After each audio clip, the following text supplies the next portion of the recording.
പ്രധാനമന്ത്രി നരേന്ദ്രമോദി അല്പസമയത്തിനകം ഗുരുവായൂരിലെത്തും. പ്രധാനമന്ത്രി കൊച്ചിയിൽ നിന്നും ഗുരുവായൂരിലേക്ക് പുറപ്പെട്ടു. ഹെലികോപ്റ്ററിലാണ് കൊച്ചിയിൽ നിന്നും ഗുരുവായൂരിലേക്ക് പുറപ്പെട്ടത്. ക്ഷേത്ര ദർശനത്തിന് ശേഷം സുരേഷ് ഗോപിയുടെ മകളുടെ വിവാഹ ചടങ്ങിൽ പങ്കെടുക്കും. സുരേഷ് ഗോപിയുടെ മകളുടെ വിവാഹ ചടങ്ങിൽ പങ്കെടുക്കാൻ പ്രധാനമന്ത്രി എത്തുന്നതിന്റെ പേരിൽ ഗുരുവായൂർ ക്ഷേത്രത്തിൽ നടക്കാനിരുന്ന 48 വിവാഹങ്ങളുടെ സമയം വലിയ തോതിൽ മാറ്റിയിട്ടുണ്ട്. ഗുരുവായൂരിൽ നിന്നും നരേന്ദ്രമോദി പോകുന്നത് തൃപ്രയാർ ശ്രീരാമക്ഷേത്രത്തിലേക്കാണ്. അപ്പോൾ എല്ലായിടത്തും വലിയ നിയന്ത്രണങ്ങളാണ് ഏർപ്പെടുത്തിയിരിക്കുന്നത് എന്ന് തന്നെ പറയേണ്ടി വരും. പൊതുജനങ്ങൾക്ക് ക്ഷേത്രത്തിലേക്ക് പ്രവേശനമില്ല. ഒപ്പം തന്നെ കച്ചവട സ്ഥാപനങ്ങളൊക്കെ സമീപ പ്രദേശങ്ങളിൽ അടപ്പിച്ചിട്ടുണ്ട് എന്നാണ് നമുക്ക് മനസ്സിലാക്കാൻ വേണ്ടി കഴിയുന്നത്. ഏതായാലും തിയോഫിൻ ഒരിക്കൽ കൂടി ഇനി ഈ വാർത്തയുടെ വിവരങ്ങളുമായി നമ്മളോടൊപ്പം ചേരുകയാണ്. തിയോഫിനിലേക്ക് നമുക്ക് പോകാം. തിയോഫിൻ, നമുക്കിനി വാർത്തകളിലേക്ക് വരാം. അതായത് പ്രധാനമന്ത്രി അല്പസമയത്തിനകം ഗുരുവായൂരിൽ എത്തുമെന്നാണ് നമുക്ക് മനസ്സിലാക്കാൻ വേണ്ടി കഴിയുന്നത്. വലിയ തോതിലുള്ള നിയന്ത്രണങ്ങളാണ് സുരേഷ് ഗോപിയുടെ മകളുടെ കല്യാണവുമായി ബന്ധപ്പെട്ട് പ്രധാനമന്ത്രി എത്തുന്നത് കൊണ്ട് ഗുരുവായൂർ ക്ഷേത്രത്തിലും അതിനുശേഷം തൃപ്രയാറിലേക്ക് പോകുന്നത് കൊണ്ട് അവിടെയുമൊക്കെ ഏർപ്പെടുത്തിയിരിക്കുന്നത്. അപ്പോൾ ഈ 6 മണി മുതൽ 9 മണി വരെ നടക്കുന്ന 48 കല്യാണങ്ങൾ, അതിൻ്റെ എല്ലാം സമയം മൊത്തത്തിൽ മാറ്റിയിരിക്കുകയാണോ?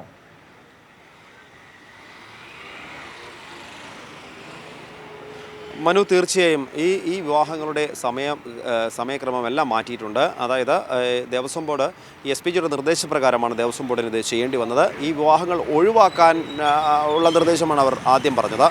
എന്നാൽ അത് കഴിയുന്ന ഒരു കാര്യമല്ല. കാരണം മാസങ്ങൾക്ക് മുൻപ് ബുക്ക് ചെയ്ത് ചീട്ടാക്കി വെച്ച വിവാഹങ്ങളാണ്. അപ്പോൾ SPGയുടെ സുരക്ഷാ നിർദ്ദേശപ്രകാരം ഈ 6 മുതൽ 9 വരെയുള്ള സമയത്ത് നടത്താൻ കഴിയില്ല എന്നതുകൊണ്ട് തന്നെ സമയം മാറ്റാനുള്ള ഒരു റിക്വസ്റ്റ് ദേവസ്വം ബോർഡിൻ്റെ ഭാഗത്തു നിന്നുണ്ടായിരുന്നു. അത് തന്നെയാണ് ദേവസ്വം ബോർഡ് ഈ വിവാഹ പാർട്ടികളോട് പറഞ്ഞതും. അപ്പോൾ അതിന് രാവിലെ 5 മുതൽ 6 വരെയുള്ള സമയത്ത് നടത്താൻ തയ്യാറുള്ളവർക്ക് ആ സമയത്ത് വിവാഹം നടത്തി നൽകാം.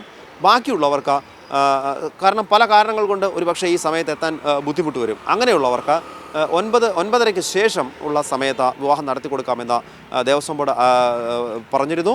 അതിൻ്റെ അടിസ്ഥാനത്തിൽ ഇന്ന് രാവിലെ 5 മുതൽ വിവാഹ ചടങ്ങുകൾ ആരംഭിച്ചിരുന്നു.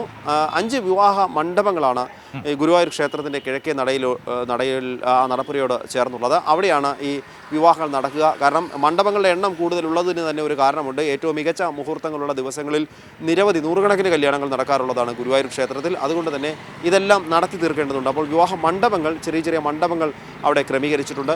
ആ ക്രമീകരിച്ചിട്ടുള്ള മണ്ഡപങ്ങളിലാണ് വിവാഹങ്ങൾ നടക്കുക. ഇന്ന് രാവിലെ 5 മണി മുതൽ 6 മണി വരെയുള്ള സമയത്തിനുള്ളിൽ 33 വിവാഹങ്ങൾ ഇതുവരെ നടന്നു കഴിഞ്ഞു. ഈ പാർട്ടികളെല്ലാം ഇനി മറ്റൊന്ന്, ഈ വിവാഹത്തിൽ പ്രവേശനം നൽകിയിരുന്നത് ക്ഷേത്രത്തിൻ്റെ ആ പരിസരത്തേക്ക് ഈ മണ്ഡപത്തിന് ചുറ്റും നിൽക്കാനായി അകത്തേക്ക് പ്രവേശനം നൽകിയിരുന്നത് ഒരു വിവാഹ പാർട്ടിയിൽ നിന്നും 20 പേർക്കാണ്. അങ്ങനെ ഇത്രയും പേർ മാത്രം, വളരെ ചുരുങ്ങിയ ബന്ധുക്കൾ, ഈ വരൻ്റെയും വധുവിൻ്റെയും വരനും വധുവും ഉൾപ്പെടെയാണ് 20 പേർ.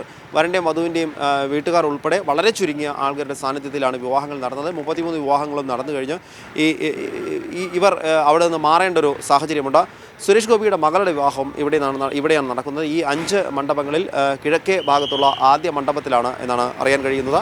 അവിടെ ഈ വിവാഹ ചടങ്ങ് വീക്ഷിക്കുന്നതിനായി ഇതിൻ്റെ നടപ്പുരയുടെ മറുവശത്തായി മേൽപ്പത്തൂർ ഓഡിറ്റോറിയത്തിൻ്റെ ഓഡിയൻസ് ഇരിക്കുന്ന ഭാഗത്ത് VIP-കൾക്കായി കസേരകൾ ക്രമീകരിച്ചിട്ടുണ്ട്. അവിടെയാണ് സൂപ്പർ താരങ്ങൾ ഉൾപ്പെടെയുള്ളവർ വിവാഹ ചടങ്ങിൽ പങ്കെടുക്കുന്നതിനായി എത്തുക. അതിനുശേഷം മറ്റൊരു ക്രമീകരണം അപ്രതീക്ഷിതമായി ഇന്നലെ രാത്രി ഏർപ്പെടുത്തിയിട്ടുണ്ട്. കാരണം ഈ വിവാഹ ചടങ്ങുകൾ മാറ്റിയത് വലിയ വിവാദത്തിനിടയാക്കിയിരുന്നു, ഏറെ പ്രതിഷേധങ്ങൾക്കിടയാക്കിയിരുന്നു. നമ്മളും അത് വാർത്ത നൽകിയിരുന്നതാണ്. എന്നാൽ പല മാധ്യമങ്ങളും അത് തമസ്കരിച്ചു. ഇത് സമയം മാറ്റം മൂലം ഒരുപാട് ബുദ്ധിമുട്ടുകൾ മുഹൂർത്തവുമായി ബന്ധപ്പെട്ടുണ്ട്. മറ്റ് സാങ്കേതിക സൗകര്യങ്ങൾ, ഈ ക്രമീകരണങ്ങൾ ചെയ്യേണ്ടി വരുന്നുണ്ട്. ബന്ധുക്കൾക്ക് വിവാഹത്തിൽ പങ്കെടുക്കാൻ പറ്റാത്ത സാഹചര്യമുണ്ട്. ഇതെല്ലാം വളരെയധികം പ്രതിഷേധം വിവാഹ പാർട്ടികളുടെ ഇടയിൽ നിന്നുണ്ടായിട്ടുണ്ട്. ഇതിന് ഈ പ്രതിഷേധങ്ങളെ ഇല്ലാതാക്കി കളയാനുള്ളൊരു സൂത്രം അവർ ഏർപ്പെടുത്തിയിട്ടുണ്ട്. ഈ വിവാഹ പാർട്ടികൾ രാവിലെ വിവാഹം കഴിഞ്ഞ വധുവരന്മാരോട് അവിടെ തങ്ങാൻ പറഞ്ഞിട്ടുണ്ട്. ഇവരെ മേൽപ്പത്തൂർ ഓഡിറ്റോറിയത്തിൽ തങ്ങി നിന്ന് പ്രധാനമന്ത്രിക്കൊപ്പം ഫോട്ടോ എടുക്കാം എന്നൊക്കെ പറയുന്നുണ്ട്. എത്രത്തോളം ഇത് യാഥാർത്ഥ്യമാകും നമുക്കറിയില്ല. ആ രീതിയിലൊരു ക്രമീകരണം എന്തിനാണെന്ന് വെച്ചാൽ പ്രതിഷേധങ്ങൾ ഇല്ലാതാക്കാൻ വേണ്ടി, അല്ലെങ്കിൽ ആ പ്രതിഷേധ സ്വരങ്ങൾ ബുദ്ധിമുട്ടുണ്ടായി എന്നത് പറയുമ്പോൾ സമയം മാറ്റിയത് മൂലമുള്ള ബുദ്ധിമുട്ടുകൾ, ഈ ബന്ധുക്കൾക്ക് പങ്കെടുക്കാൻ കഴിയാതെ വന്നതുണ്ടായിരുന്ന ബുദ്ധിമുട്ടുകൾ അത് ഒഴിവാക്കാൻ കഴിഞ്ഞ ദിവസങ്ങളിലൊക്കെ വലിയ ഈ വാർത്ത പുറത്തു വന്നതോടുകൂടി പലതരത്തിലുള്ള പ്രതിഷേധങ്ങൾ വിശ്വാസികൾക്കിടയിൽ തന്നെ ഉണ്ടായത് നമ്മൾ കണ്ടതാണ്. നമ്മുടെ വാർത്ത കൊള്ളേണ്ടയിടത്ത് കൊണ്ടു എന്നതുകൊണ്ടാണല്ലോ നമുക്കെതിരെ അടക്കം വ്യാജ പ്രചരണങ്ങൾ വന്നത്. അപ്പോൾ ആ രോഷം ഒന്ന് തണുപ്പിക്കാൻ വേണ്ടിയിട്ട് ഈ വധൂവരന്മാരെയൊക്കെ അവിടെ നിർത്തുകയും ഒരു പക്ഷേ പ്രധാനമന്ത്രിയുടെ കൂടെ ഒരു ഫോട്ടോ എടുത്ത് ഇതാ പ്രധാനമന്ത്രി വധൂവരന്മാർക്കൊപ്പം ഫോട്ടോ എടുത്ത് മടങ്ങുന്നു എന്ന് പറഞ്ഞ് ഒരു പ്രചരണം സൃഷ്ടിക്കാനാണോ നീക്കം? തീർച്ചയായും അങ്ങനെ തന്നെ കരുതേണ്ടി വരും മനു. ഇന്നലെ രാത്രിയാണ് ഇങ്ങനെ ഒരു തീരുമാനം ഉണ്ടാകുന്നത്. അതിനുശേഷമാണ് നമുക്കിത് അറിയാൻ കഴിയുന്നത്. അപ്പോൾ ഉറപ്പല്ലേ ഇത് അങ്ങനെ ഒരു ക്രമീകരണമാണ് എന്നത്. മനു സൂചിപ്പിച്ചതുപോലെ നമ്മുടെ വാർത്ത കൊള്ളേണ്ടടുത്ത് കൊണ്ടിട്ടുണ്ട്. പല വാർത്തകളും മറ്റു ചാനലുകളൊന്നും ചെയ്തിട്ടില്ലെങ്കിൽ പോലും നമ്മൾ ചെയ്ത വാർത്തകളെല്ലാം പലയിടത്തും എത്തിക്കഴിഞ്ഞു. അതുകൊണ്ട് തന്നെ പലയിടത്തും ഈ BJP നേതാക്കൾ ഉൾപ്പെടെ ചില പ്രതികരണങ്ങളിൽ കൈരളിയെ എടുത്തു പറഞ്ഞ് കുറ്റപ്പെടുത്തിയിട്ടുണ്ട്. കൈരളി മാത്രമാണ് അങ്ങനെ വാർത്ത കൊടുത്തത്, അവർ ഞങ്ങളെ കുറ്റപ്പെടുത്താൻ വാർത്ത കൊടുക്കുന്നു, എതിരായി വാർത്ത കൊടുക്കുന്നു എന്ന് പറയുന്നത് ഇത് ആർക്കും എതിരല്ല മനു. നമ്മൾ ജനങ്ങൾക്ക് വേണ്ടിയാണ് വാർത്ത കൊടുക്കുന്നത്. ഇപ്പോൾ തന്നെ നമ്മൾ ഈ നിൽക്കുന്ന സ്ഥലം കണ്ടോ, ഇവിടെ നിന്നും അങ്ങോട്ട് പ്രവേശനമില്ല. നമുക്ക് പോലും നമ്മൾ അങ്ങോട്ട് കടത്തിവിടുന്നില്ല. നമുക്ക് പോലും അങ്ങോട്ട് കടന്നു പോകാൻ കഴിയാത്ത സ്ഥിതിയാണ്. വാഹനങ്ങളെ കടത്തിവിടുന്നില്ല. അത്ര ഇത് ഗുരുവായൂർ ക്ഷേത്രത്തിൽ നിന്നും വളരെ ദൂരമുണ്ട് ഇവിടേക്ക്. പഞ്ചാരമുക്ക് എന്ന് പറഞ്ഞ ആ ജംഗ്ഷനിലാണ് നമ്മളിപ്പോൾ നിൽക്കുന്നത്. ഇവിടെ നിന്ന് കടക്കാൻ കഴിയാത്ത സ്ഥിതിയാണ്. ഇതുപോലെ എല്ലായിടത്തും ക്രമീകരണങ്ങൾ ഏർപ്പെടുത്തിയിട്ടുണ്ട്. അപ്പോൾ ഈ പ്രധാനമന്ത്രി വരുന്ന വഴികളിൽ മാത്രമല്ല, ദർശനത്തിനെത്തുന്ന ക്ഷേത്രത്തിന് ചുറ്റും, ഗുരുവായൂർ ക്ഷേത്രത്തിന് ചുറ്റും പ്രദേശങ്ങളിലുള്ള സമീപ പ്രദേശങ്ങളിലുള്ള വഴികളെല്ലാം ഇന്നലെ രാവിലെ മുതൽ തന്നെ ഇവിടെയെല്ലാമുള്ള പ്രവേശനം തടഞ്ഞിട്ടുണ്ട്. അതോടൊപ്പം തന്നെ തൃപ്രയാർ ക്ഷേത്രത്തിലും ഞാൻ നേരത്തെ സൂചിപ്പിച്ചതാണ്, ഇന്നലെ തന്നെ നമ്മൾ സൂചിപ്പിച്ചതാണ്, തൃപ്രയാർ ക്ഷേത്രത്തിൽ നിന്ന് തൃപ്രയാർ ക്ഷേത്രത്തിന് മുന്നിൽ കൂടി തൃശ്ശൂർ തൃപ്രയാർ റൂട്ടിൽ ബസ്സുകൾ ഓടുന്ന ബസ് റൂട്ടുള്ളൊരു പ്രദേശമാണ്. ആ റോഡിൽ നിന്നും ക്ഷേത്രത്തിന് മുന്നിൽ ക്ഷേത്രത്തറയിലെ ബസ് സ്റ്റോപ്പിൽ നിന്നും കുറച്ച് ദൂരം ക്ഷേത്രത്തിനുള്ളിലേക്കുണ്ട്.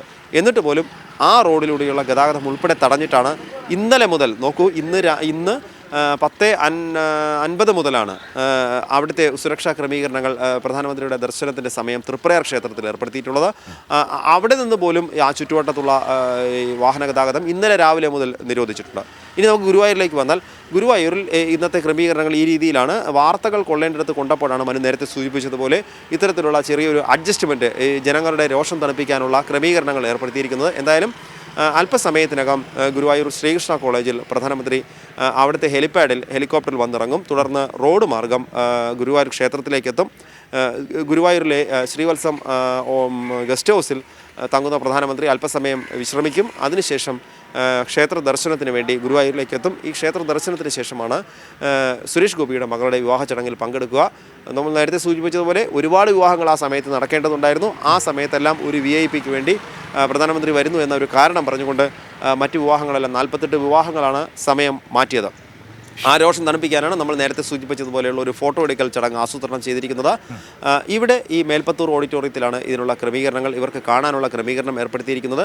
വിവാഹ ചടങ്ങ് കണ്ട് വധൂവരന്മാരെ ആശീർവദിച്ച ശേഷം പ്രധാനമന്ത്രി നരേന്ദ്രമോദി തിരികെ ഈ ശ്രീകൃഷ്ണ കോളേജ് അടുത്ത ചടങ്ങെന്ന് പറയുന്നത്, അടുത്ത പരിപാടി തൃപ്രയാർ ക്ഷേത്ര ദർശനമാണ്. അതിനുവേണ്ടി ഇവിടെ നിന്ന് റോഡ് മാർഗം വീണ്ടും ശ്രീകൃഷ്ണ കോളേജിലെ ഹെലിപ്പാഡിലേക്ക് എത്തും. അവിടെ നിന്ന് ഹെലികോപ്റ്ററിലാണ് പിന്നീട് തൃപ്രയാറിലേക്ക് പോവുക.